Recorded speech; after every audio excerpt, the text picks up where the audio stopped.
Reuters, Americans sunbathed on beaches, fished from boats and strolled on boardwalks this holiday weekend, but the occasional person wearing a mask was a constant reminder that the world is still battling the coronavirus pandemic. The Memorial Day weekend that signals the start of the U.S. summer is normally a time when cemeteries across the nation fill with American flags and ceremonies to remember those who died in U.S. wars.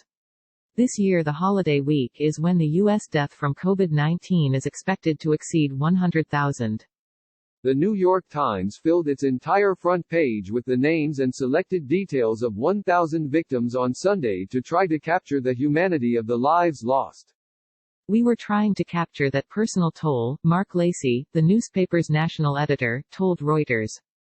"We were trying to humanize these numbers which keep growing and have reached such unfathomable heights that they're really hard to grasp anymore. This is about everyday people. It's about a death toll, reaching a number that's really just jaw-dropping." Among the names, drawn from obituaries and death notices in hundreds of U.S. newspapers, Lila Fenwick, 87, the first black woman to graduate from Harvard Law; Romy Cohn, 91, saved 56 Jewish families from the Gestapo; Haley Herrera, 25, budding therapist with a gift for empathy. All 50 states have relaxed coronavirus restrictions to some degree. In some states, like Illinois and New York, restaurants are still closed to in-person dining and hair salons remain shuttered.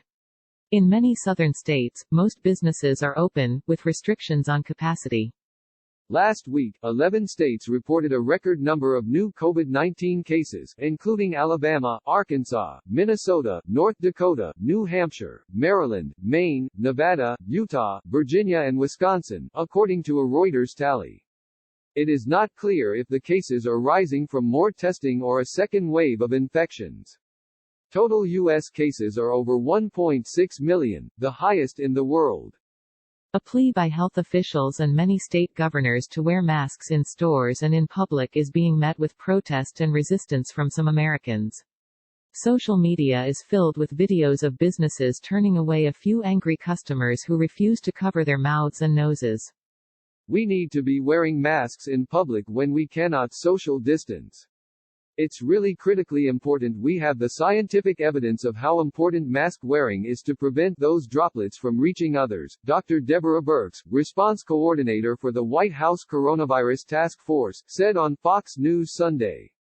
Some beaches were crowded during the weekend, especially in the southern Gulf states, and videos posted on social media showed parties with people packed elbow to elbow.